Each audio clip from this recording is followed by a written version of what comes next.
নমস্কাৰ। বৰ্তমান আপোনালোকে গম পাইছে অসমৰ তিনিখন district, Charaideo district, Sivasagar district আৰু যোৰহাট ডিষ্ট্ৰিক্ট সম্পূৰ্ণ শেষ হৈ গৈছে আৰু সম্পূৰ্ণ চাৰখাৰ হৈ গৈছে। আপোনালোকে চাওক, বানৰ কবলত পৰি সম্পূৰ্ণ শেষ।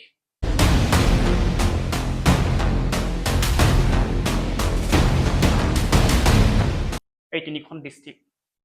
এতিয়া আমাৰ উদ্দেশ্য হ'ল এইকেইখন ডিষ্ট্ৰিক্ট আকৌ পুনৰ কেনেকৈ সজীৱ কৰিব পাৰি তাৰে আমি সকলোৱে কষ্ট কৰিব লাগিব আৰু সকলোৱে সাহায্য দিব লাগিব। এতিয়া বৰ্তমান দেখিছো সকলোৱে সাহায্য দি আছে, খোৱা বোৱা বস্তু মানে কোনো অসুবিধাই পোৱা নাই, সম্পূৰ্ণ দি আছে। কিন্তু অকল খোৱা বোৱা বস্তুকেইটা দায়িত্ব দি মানুহে সামৰিলে নহব, কিন্তু পিছৰ পৰ্যায়ত তেখেতলোকৰ সমস্যা বহুত হ'ব। আপোনালোকে গম পাইছে, যিজন ব্যক্তি নিজৰ আত্মীয় হেৰাইছে, নিজৰ পুত্ৰ হেৰাইছে, নিজৰ জীয়েকক হেৰাইছে, নিজৰ মানুহজনীক হেৰাইছে, আৰু কিছুমানে একেবাৰে নিজৰ ঘৰখন একেবাৰে হেৰুৱাই পেলাইছে, একেবাৰেই নাই, সম্পূৰ্ণ চাৰখাৰ। আৰু কিছুমানৰ পকা ঘৰ আছিল, পকা ঘৰকেইটা যেনে তেনে জীয়াই আছে আৰু তলৰ গ্ৰাউণ্ড ফ্ল'ৰত সম্পূৰ্ণ শেষ আৰু বয় বস্তু একেবাৰে শেষ। আৰু কিছুমানৰ গৰু গাই ছাগলী সম্পূৰ্ণ শেষ। এই তিনিখন ডিষ্ট্ৰিক্ট, আৰু তিনিখন ডিষ্ট্ৰিক্টত বৰ্তমান এতিয়ালৈকে 66 জন মৃতদেহ উদ্ধাৰ হৈছে বুলি কোৱা ৰিপৰ্ট মতে গম পাইছো আমি। কিন্তু তিনিখন ডিষ্ট্ৰিক্টৰ অৱস্থা ইমানেই শোচনীয়, মানে ইমানেই বেয়া, তেখেতলোকৰ গাঁৱৰ মাজলৈ সোমাব নোৱাৰি। গেলা গোন্ধ, ৰাস্তা পদূলি বেয়া, সম্পূৰ্ণ বোকা দম, সম্পূৰ্ণ বাঁহ কাঠ, মানে পাহাৰৰ পৰা নামি অহা দম, ঘৰৰ সম্পূৰ্ণ ফুটি পেলাইছে।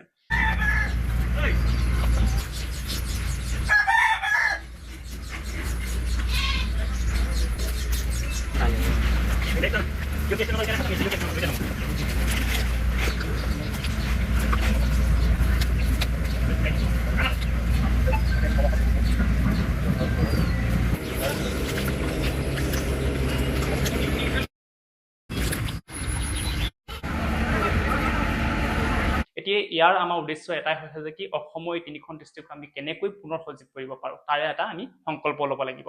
এতিয়া সকলোৰে বান সাহায্য দিছে, খোৱা বোৱাৰ পৰা ইতিমধ্যে, কিন্তু বহুতেই কিছুমান ফকতীয়া কথা বকি আছে, কিছুমান সাহায্যৰ লগত লাগি আছে। এই সাহায্য দি আপোনালোকে পাল মাৰিলে নহব। তেখেতলোকৰ এতিয়া যিমান ক্ষতিপূৰণ হৈছে সেই ক্ষতিপূৰণবিলাক দিব লাগিব আমি। চাওক তেখেতলোকে কেনেকুৱা এটা অৱস্থা জীয়াই আছে মানুহবোৰ। মই বান সাহায্য দিয়া সকলোকে ধন্যবাদ জনাইছো। ছ'চিয়েল মিডিয়া ইনফ্লুৱেঞ্চাৰ হওক, কিছুমান বিধায়ক হওক, কিছুমান জনপ্ৰতিনিধি, সকলোৱে একদম ভৰি পৰি লাগিছে, কিন্তু উদ্ধাৰ কৰিছে। কিন্তু এতিয়াৰ চৰকাৰৰ পদক্ষেপ এটাই ল'ব লাগিব, তেখেতলোকে লাষ্ট মুহূৰ্তত এটাই সহায় কৰিব লাগিব, তেখেতলোকৰ ঘৰ দুৱাৰখন যাতে পুনৰ সজীৱ কৰিব পাৰে। যেনে তেখেতলোকৰ যিমান ক্ষতিপূৰ্ণ হৈছিলে সেইবিলাক বস্তু যাতে দিয়ে, আৰু কিছুমানৰ ঘৰখন সম্পূৰ্ণ শেষ হৈ গৈছে, সেই ঘৰখন কেনেকৈ আমি উদ্ধাৰ কৰিব পাৰো তাৰ চিন্তা কৰিব লাগিব। যাৰ একেবাৰে ঘৰ নাই তেখেতলোকৰ কেনেকৈ জীয়াই থাকিব লাগিব সেই ঘৰখন বনাই দিয়াৰ আমাৰ চেষ্টা হ'ব লাগিব, চৰকাৰে চেষ্টা কৰিব লাগিব। এতিয়া এই বস্তুকেইটা কাম কৰিবৰ কাৰণে অকল আমাৰ অসম চৰকাৰে এইখিনি দায়িত্ব ল'লে নহ'ব, আপোনালোকে চেন্ট্ৰেল চৰকাৰৰ পৰা পইচা আনিব লাগিব।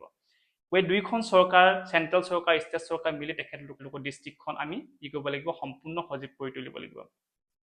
এতিয়া আমি লাষ্টত এটাই সংকল্প ল'ব লাগিব, আমাৰ অসম চৰকাৰৰ পৰা যিমানখিনি সাহায্য হয় অসম চৰকাৰে আকৌ অনুৰোধ কৰিব লাগিব চেন্ট্ৰেল চৰকাৰৰ পৰা সাহায্য আনি যাতে তেখেতলোকৰ ঘৰ দুৱাৰখন যাতে পুনৰ সজীৱ কৰি তোলে।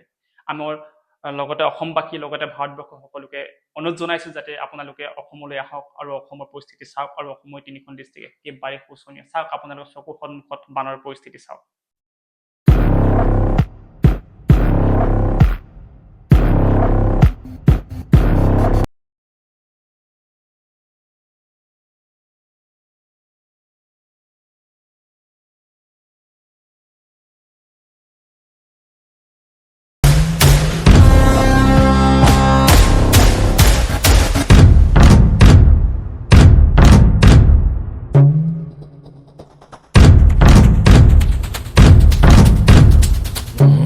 কেনেকৈ পাহাৰৰ পৰা নামি অহা পানী কেনেকৈ মানুহক উটুৱাই লৈ গৈছে।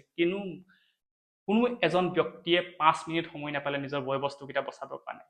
আধা ঘণ্টা সময়টো দূৰৰে কথা, নিজৰ জীৱনটো বচাবৰ কাৰণে 5 মিনিট সময় নাপালে, উটুৱাই নিলে বানৰ পানীয়ে। কেনেকৈ পাহাৰৰ পৰা নামি অহা পানী, পাহাৰ পৰ্বত ভাঙি চিঙি একদম চাৰখাৰ হৈ গৈছে। বানৰ কবলত কিমান মানুহ বকাইছে, মানুহবিলাকৰ মৃতদেহবোৰ চাওক কেনেকৈ উপঙি আছে, মানুহৰ গৰু ছাগলীবোৰ চাওক আপোনালোকে কেনেকৈ উপঙি আছে। এইবিলাক দৃশ্যৰ মানুহে কেনেকৈ চাই থাকিব পাৰে। চাওক তিনিখন ডিষ্ট্ৰিক্ট সম্পূৰ্ণ শেষ। আৰু লাষ্টত মই এটা অনুৰোধ জনাইছো, আমাৰ ভাৰত চৰকাৰক জনাইছো, আপোনালোকে সকলোৱে আহক, আমাৰ অসমখন বচাওক, অসমৰ তিনিখন ডিষ্ট্ৰিক্ট পুনৰ সজীৱ কৰি তোলক, তাৰে কামনা কৰি মই আজি ভিডিঅ'টো ইমান সমাপ্ত কৰিছো। ধন্যবাদ।